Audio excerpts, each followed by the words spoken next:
And it's good news with Dick Baumbach. How are you today, Mr. Baumbach? I am great. And by the way, I don't know if you've noticed the last couple of shows, I didn't have any cough or anything. I must be healthy again. You must be healthy, and it looks like you got a haircut today. Actually, no, I always am bald. But with the first story, you want to read the headline? Yeah, the first story is about haircuts. A woman has first haircut since 1994 to raise money for charity. Yep, this is Elaine Mays. She has not gotten a haircut since 1994.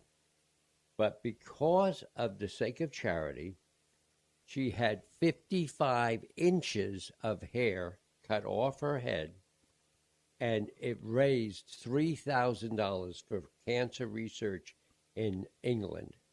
And they are going to be making wigs for children who lost their hair during chemotherapy. Wow, that's an amazing story. That's 55 inches of hair is a lot of hair. Yeah, that's true.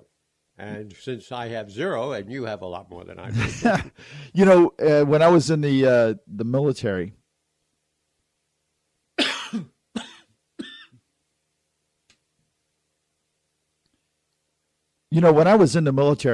I was stationed with this lady. Her name was Rita Fowler. And I always thought that her hair always looked so nice. And I literally had no idea that she wore a wig. Oh, wow. I had no idea. And one day we had gone out. We were traveling. We were recruiters at the time, and we were traveling. And we were traveling to some seminar or something, and she came out of to dinner with the rest of us, and she didn't have the wig on, and her hair literally was to the floor.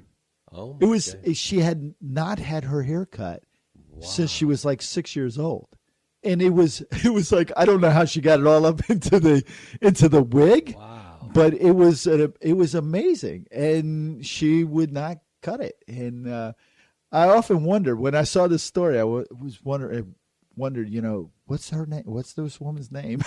Yeah, because maybe they're friends. It's crazy, but yeah, I'd never seen hair that long, So the next one is dad and daughter missing at sea, found 1 month later. I think I heard a little bit about this one. Oh, really? Okay.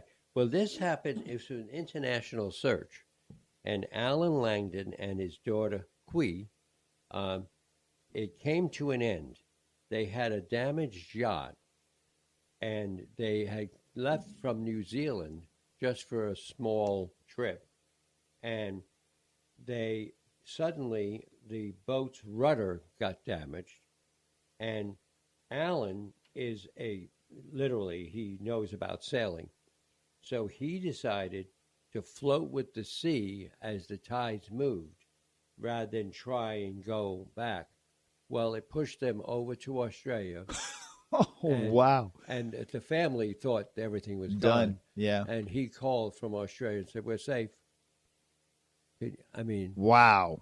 Yeah. Wow. Have you ever seen that movie with Robert Redford where he's on, I can't remember the name of it, but he's on his yacht, and he's out in the Indian Ocean, and the yacht hits a container that fell off the ship? Yes, I can't remember the name of it. Every time I talk to my wife about, I think we should get a sailboat instead of a big, gigantic RV. She says, "Remember that movie?"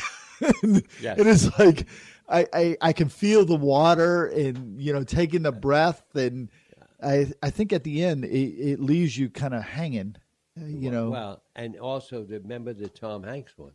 Oh, yeah. Castaway is like, Wilson. I could see myself talking to the boat. I go with the RV. Yeah, same here.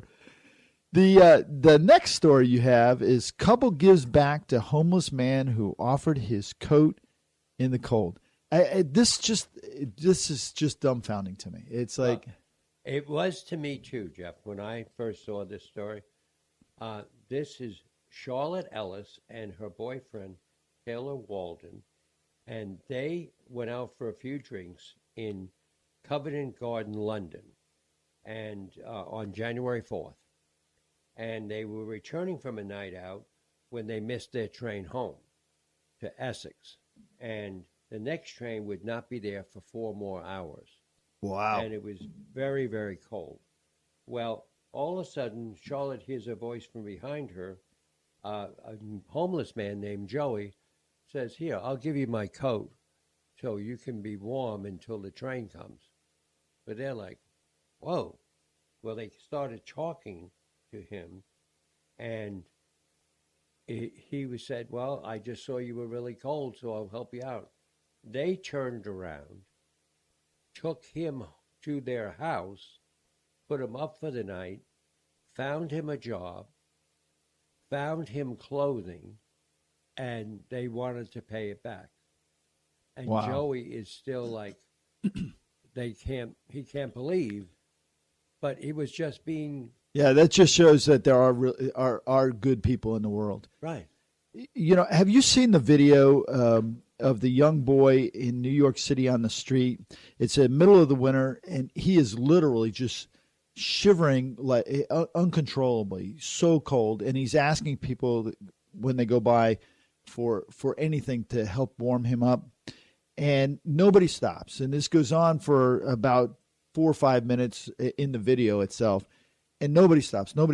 And finally, a homeless man comes over to him, takes off his coat, wraps this kid up, and says, I've got you, little buddy.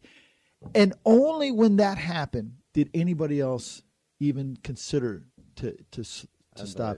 It's a child freezing, and people just like oblivious, just keep walking.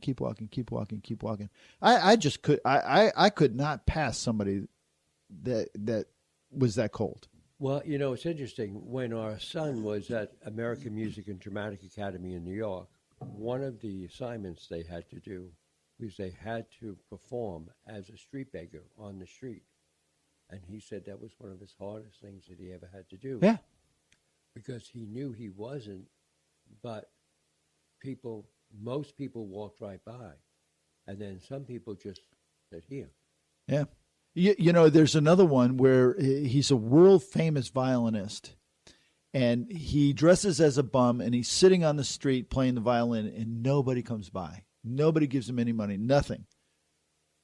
The next piece, he goes and changes, and he dresses himself up, and he stands out there on the street playing the violin, and every person that passed by is dropping money in his cup. And it's like this, it's the same man playing the same music. That is unbelievable. Isn't that telling? Yes. That is so telling of what many of us have become. Yeah. And it's in so many ways very sad. Yeah. I mean, but hopefully,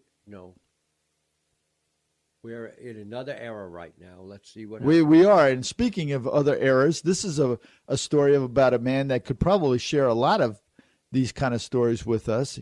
He's the world's oldest man who turns 146 and says the key to long life is just patience.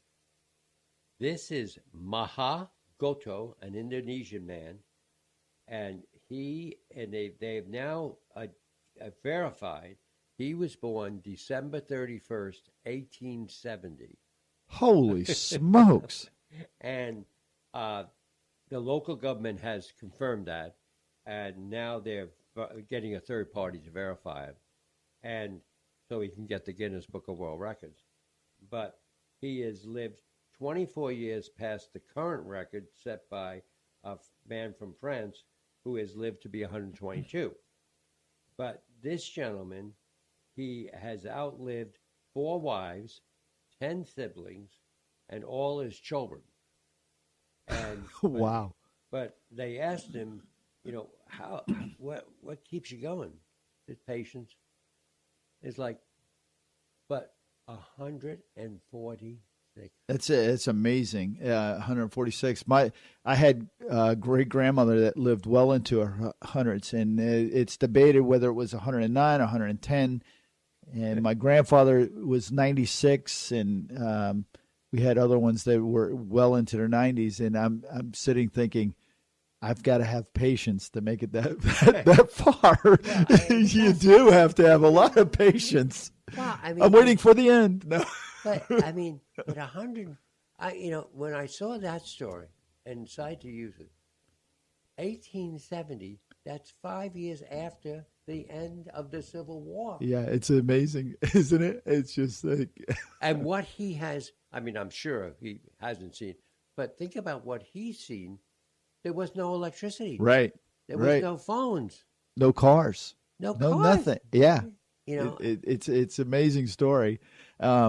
Just to think that you could live that long. And before we go, just think about what you just said. In your lifetime, look at the things that you have seen have in just the last 10 years. Right. Just since you've come to report on the space program, what has taken place? I know. It's mind-boggling. I mean, like, we got each other for Christmas. Our joint gift was a Alexa from the Amazon Echo. Oh, I was going to say, Alexis, why are you driving the Miata today? I know that. Yeah. But to sit there and say, Alexa, sing "Happy Birthday" to somebody. Okay. You haven't gotten the dollhouse yet, have you? No. So when you were doing the space program, right before we go, I've got to ask you this. When you doing the space program, you came up with one of the first models, you said, right, of it. Did you have any idea that in your lifetime they would be talking about going to Mars to colonize it? Well, yeah, they were talking about it back then, but to me, it was the shuttle had to be gotten, and what people who were negative, and there were always people that are right, negative, were saying, well, the shuttle's only going to go up 240 miles, and Mars is 8 billion miles away. But I think that we're going to go all over. I do too. And I think we're going to get visitors too.